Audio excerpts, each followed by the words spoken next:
बार्शी कृषी उत्पन्न बाजार समितीच्या निवडणुकीत माजी आमदार तथा भाजप नेते राजेंद्र राऊत यांच्या नेतृत्वाखाली गटाने अभूतपूर्व अशी क्लीन स्वीप कामगिरी करत 18 पैकी 18 ही संचालक पदावर दणदणीत विजय मिळवला आहे। या विजयाने बार्शीच्या राजकारणात मोठा भूकंप घडवल्याची चर्चा राजकीय वर्तुळात सुरू झाली आहे। यंदाच्या निवडणुकीत तब्बल 96.98% विक्रमी मतदान झाले होते। राऊत गट आणि आमदार दिलीप सोपल गट यांच्यात झालेला सामना अत्यंत चुरशीशी मानला जात होता। मात्र मतमोजणी सुरू होताच राऊत गटाने आघाडी घेत सोपल गटाचा अक्षरशः सुफडा साफ केलाय। विजय निश्चित होताच बार्शीत मोठ्या प्रमाणावर जल्लोष सुरू झाला। समर्थकांच्या घोषणांनी शहर दुमदुमून गेले। या निकालामुळे बार्शीतील आगामी सत्ता समीकरणे बदलण्याची चिन्हे अधिक स्पष्ट झाल्याचे राजकीय पंडितांचे मत आहे। मार्केट कमिटीतील एक हाती सत्ता मिळाल्याने ग्रामीण तसेच शहरी भागातील पुढील निवडणुकांवर याचा थेट परिणाम होणार असल्याची चर्चा आहे। विजयानंतर माध्यमांशी बोलताना माजी आमदार राजेंद्र राऊत म्हणाले की बार्शीतील मतदारांनी आम्हाला जबरदस्त आशीर्वाद दिला आहे। आता होणाऱ्या जिल्हा परिषद आणि पंचायत समिती निवडणुकीतही सर्वाधिक जागा आपणच जिंकणार, याबद्दल आम्ही पूर्णपणे ठाम आहोत।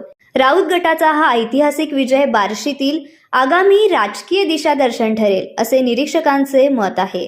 कृषी बाजार समितीत एक हाती सत्ता जी आहे ती आपली आलेली आहे, काय सांगा? याच्यामध्ये सर्वात महत्त्वाचं मी आदरणीय देवेंद्र फडणवीस साहेबांचे खास करून आभार व्यक्त करेन की त्यांनी विशेष या बार्शीवरती प्रेम केलं, लक्ष दिलं आणि त्यांनी जी मला ताकद दिली, ह्या ताकदीच्या जीवावरती आज 18 पैकी 18 उमेदवार या ठिकाणी निवडून आलेले आपल्याला दिसतात।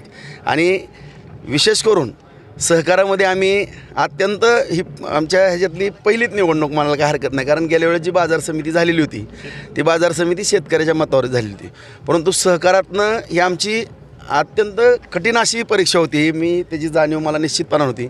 परंतु सर्व मतदार जे आहेत ह्या मतदारांनी खास करून आमच्यावरती एक विशेष प्रेम केलं। या सोसाट्या मतदारसंघातनं ग्रामपंचायतमधनं व्यापारी बांधवांनी सुद्धा या ठिकाणी सहकार्य करून बिनविरोध दिलं।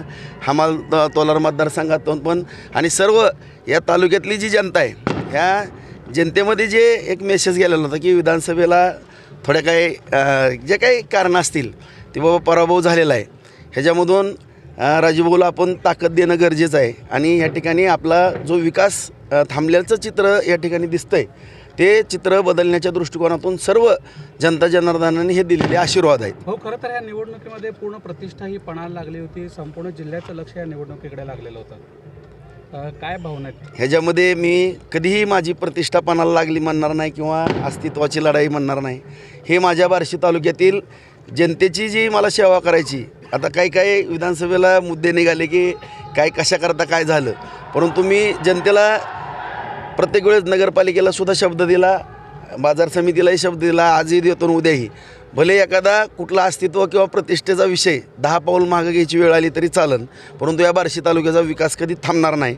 तो विकास करण्याकरता आदरणीय देवेंद्र फडणवीस साहेब, शिंदे साहेब दादांच्या मदतीनं, आदरणीय नरेंद्र मोदी साहेबांच्या मार्गदर्शनाखाली अत्यंत चांगल्या पद्धतीने या ठिकाणी काम केलं जाईल।